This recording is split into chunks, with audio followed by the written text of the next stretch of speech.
santificar estos distintivos de la adoración nocturna, que aquellos a quienes les sean impuestos fructifiquen en la santidad para gloria y alabanza tuya. Por Jesucristo nuestro Señor.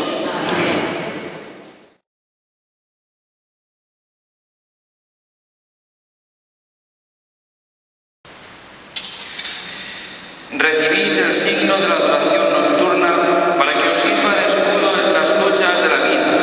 Os recuerde la necesidad de buscar constantemente la gracia del Señor y os haga alabar y bendecir al Santísimo Sacramento.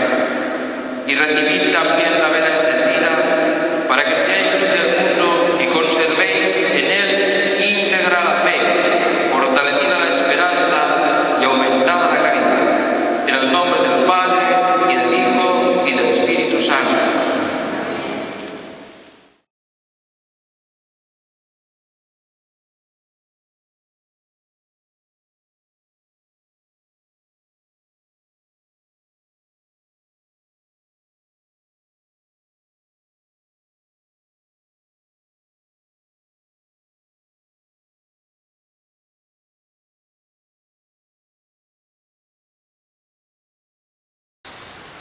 La bandera.